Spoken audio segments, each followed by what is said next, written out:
Welcome back to another video, you guys, and the spice is flowing again, ladies and gentlemen.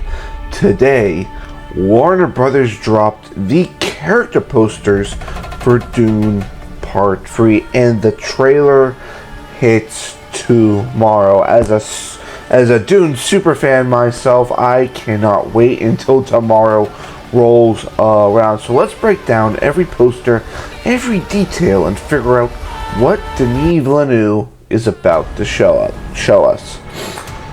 Dune Part 3 is adapting Frank Herbert's Dune Messiah, which jumps forward about 12 years in the timeline after the end of Dune Part 2, with Paul Atreides now into his reign as Emperor.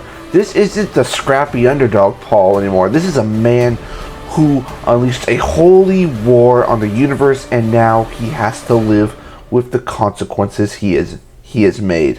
The two previous films combined for $1.12 billion at the global box office and won 8 Oscars from 15 nominations, including Best Picture nominations for both films. So yeah, the stakes for Part 3 could not be higher critically and financially.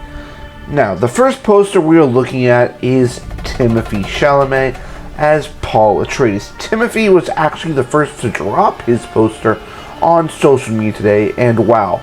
So, the first image is Paul's face is covered, only exposing his blue eyes. But if you look closely, you can see glimpses of scars surrounding his eyes that he didn't have in Dune Part 2. It appears to be an aged Paul Atreides, lined face and all, under a mask, but with the vivid blue spice powdered eyes.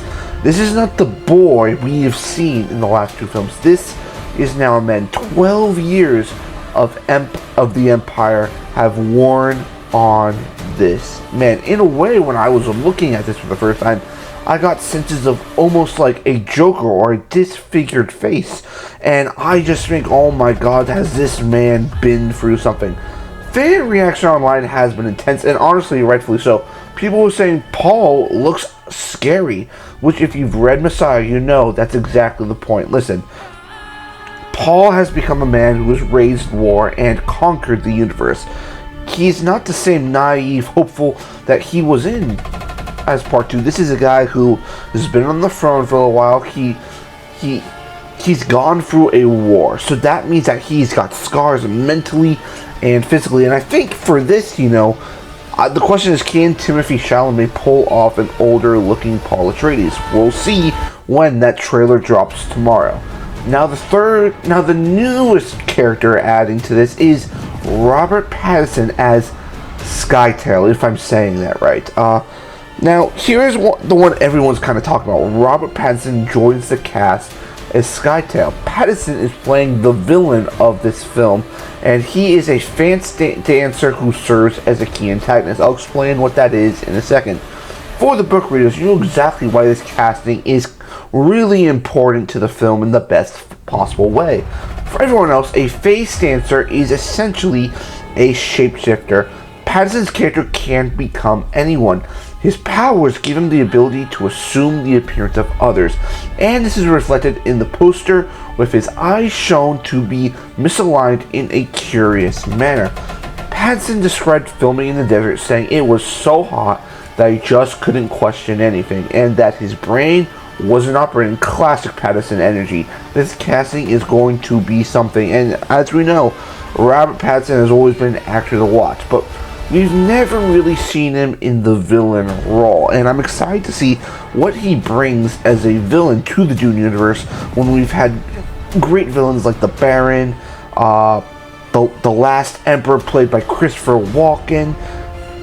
What is this character going to be that's so fierce that he is going to be Paul Atreides' final enemy? And of course, we next have Anya Taylor-Joy as Alia Atreides, if I'm saying that right. If I'm saying it wrong, I'm sorry. Okay, so this poster has Anya Taylor-Joy, who we did see in kind of, a vision in Dune Part 2, so we knew she was going to come into this film, who she is Paul's sister, with blood splattered in her face in the poster. And so far, of course, she's only appeared in a vision in part 2. This tells us everything we need to know about her big role. Florence Pugh, Lisa and Anya Taylor-Joy are all expected to have much bigger roles in this final movie in this trilogy. Alia is one of the most fascinating and tragic characters in all of Frank Herbert's work. The fact that they're leading with this screaming, bloodied image is a statement. Villeneuve is not going to be pulling any punches in his final Dune movie. And fans online are already speculating. Some are suggesting they're leading into the sociopathic aspect of Alia Atreides, which makes them think Children of Dune might be getting combined with Messiah into one big final movie. It will be interesting to see if they can pull this off. Usually when two separate things are combined to just form one, it can feel like it's kind of rushed or glossed over. But also, if you've read Frank Herbert's books, the Dune books get kind of worse as they go on. So we could be seeing a lot of altercations to the story, as Denis Villeneuve, might want to take a different approach to this film than it is in the books. Next, of course, is a surprise to maybe some of you, but not to me. Jason Momoa is back as Duncan Idaho. Yes, he is back.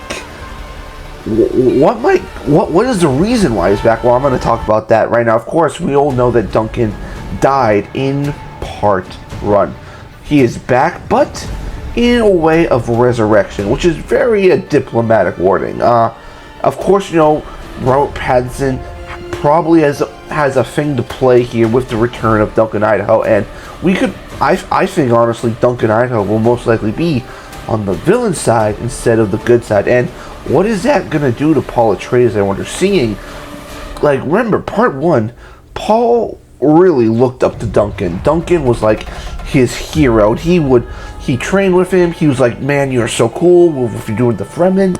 And it's gonna see what he's gonna feel like after all these years and seeing his old bud again. Now we can look at the rest of the ensemble, which includes Zendaya as Chani, Javier Bardem as Stilgar, of course, such a great character, the Asylum Galib, what he's best known for, Rebecca Ferguson as Lady Jessica, and Florence Pugh as Princess Ilian, and of course, a new guy, Isaac D. Bancoli, if I'm saying that right, in the role of Farouk. And then, of course, you also are going to have the children of Paul and Chani, who one of them is actually being played by Jason Momoa's son, and another actress named Ida Brooke, who the children are called Leto II and Ghanima. I think I'm saying that right. So the most interesting poster is definitely Florence Pugh. Florence Pugh is also kind of turning heads because she looks almost unrecognizable. She's got white paint all over her face, and it's like, what the hell is going on? She was perfectly normal in the last movie. Now she's got white paint smeared all over her. What is going on there? Now, if you know kind of what kind of happens with Princess Iliana, is that she is in love with Paul Atreides, but Paul is in love with her. She is his wife on paper, but his true love is Chani. Now, it's going to be intriguing to see, if Chani and Paul are kind of, aren't together, or kind of, what they kind of did in the Children of Dune, kind of a TV show that aired years ago, was kind of like, oh, he saw kind of Chani on the side, and, Paul and Princess Iliana kind of present a united front to the entire universe, which it could go that way. And of course, you have Lady Jessica, as it's being also kind of rumored that Rebecca Ferguson will have a smaller role in this movie because there's so many characters and you gotta give some people less screen time. Now, the other big news is that the trailer drops for this tomorrow. Yes, Deadline has been shown this trailer for Dune Part 3 and also took part in a Q&A with director Denis Villeneuve, and the trailer drops tomorrow. So what can we expect? What is the basic thing you can expect going in? I'm going to tell you this right now. So first, there is going to be a 12-year time jump, and Paul will be sitting on the Imperial film. We're going to see Alia in action. Probably it's going to be visually amazing, and of course this is a teaser trailer, so not probably about a minute or two we're going to see in here a glimpse of Pattinson and maybe his ability to shapeshift, and maybe, you know, he even shapeshifts into Duncan Idaho in the trailer. I think also we're going to see the twin children of that Paul has and kind of see where their story's going. And almost certainly we're going to see some sandworms, because it's Dune. You always got to show the big worms. Villeneuve confirmed filming used IMAX cameras, at least at certain parts. So expect this to look gorgeous on screen, and oh my god, I cannot wait to see this trailer, guys. I'm just freaking out to watch it. Whether the trailer will be cryptic as this first poster, or it will give us more footage of the film, is yet to be seen. My gut is saying this is probably a meaty first trailer, not just a logo and a sound effect. The marketing campaign is probably going full throttle, and this is probably coming out because they're expecting Project Hail Mary is kind of the first big blockbuster of this year, and they want to get the word out that Dune is coming back. Now we also got to remember, this is a kind of a two-part event, with this event of this film coming out being called Doomsday, which basically means Dune Part 3 and Doomsday, Avengers Doomsday, are coming out at the same time, and people are trying to call this event Doomsday, kind of what we had with the Barbenheimer situation.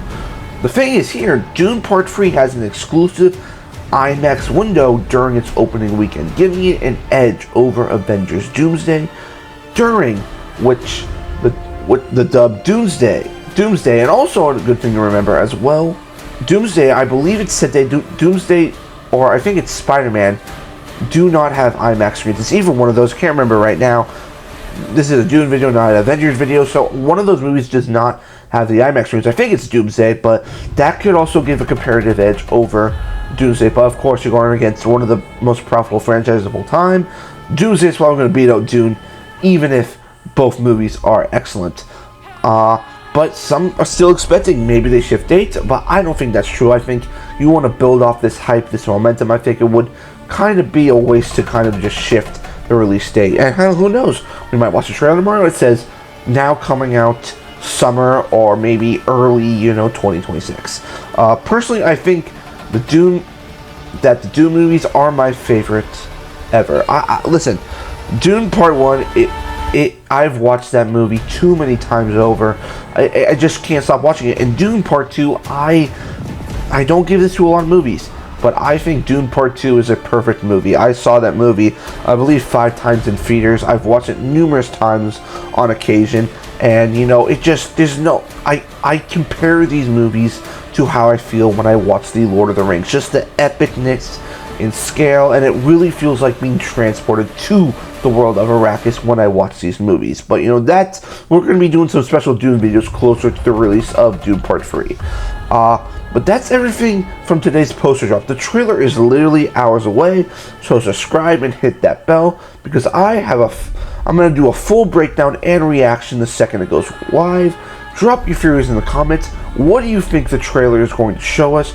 Dune Part 3 hits theaters December 18th, 2026, and the big tagline is saying the epic conclusion. I'll see you guys tomorrow. Peace.